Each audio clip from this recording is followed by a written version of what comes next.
ঈদুল আজহা উপলক্ষে আগামী ২ জুন থেকে ট্রেনের আগাম টিকিট বিক্রি শুরু করবে বাংলাদেশ রেলওয়ে। চলবে ৬ জুন পর্যন্ত।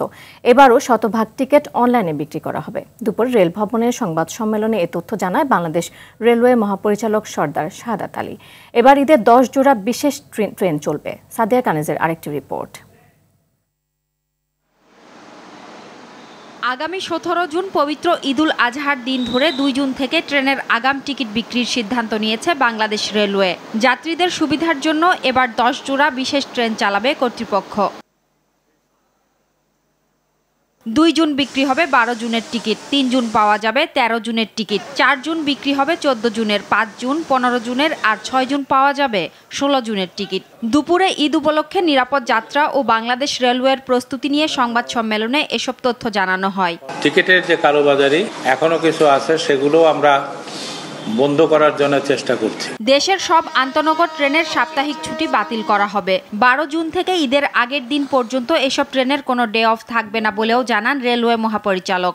ট্রেনগুলো যাতে সময় মতো চলাচল করে, আমরা এই সময়ানুবর্তিতার উপরে বিশেষ জোর দিয়েছি এবং এর জন্য আমরা জোনাল পর্যায়ে অর্থাৎ কেন্দ্রীয়ভাবে এবং আমাদের যে জোন পর্যায়ে আমাদের মনিটরিং সেল গঠন করা হবে। টিকিট পাওয়া নিয়ে যাত্রীদের ভোগান্তি এড়াতে এবারও শতভাগ টিকিট অনলাইনে বিক্রি হবে। এবারেও আমরা শতভাগ টিকিট অনলাইনে বিক্রয়ের ব্যবস্থা রেখেছি।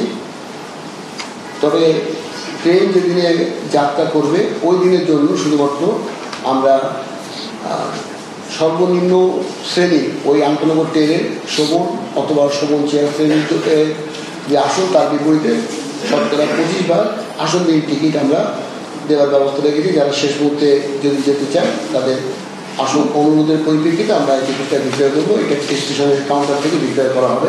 এদিকে স্বরাষ্ট্রমন্ত্রী জানান, সারা দেশে ৬,৪৬০টি পশুর হাটের নিরাপত্তা নিশ্চিত করবে পুলিশ। যাত্রী ও পশু পরিবহনে নিরাপত্তা নিশ্চিতেও তৎপর থাকবে আইনশৃঙ্খলা বাহিনী। সাদিয়া কানিজ, RTV, ঢাকা।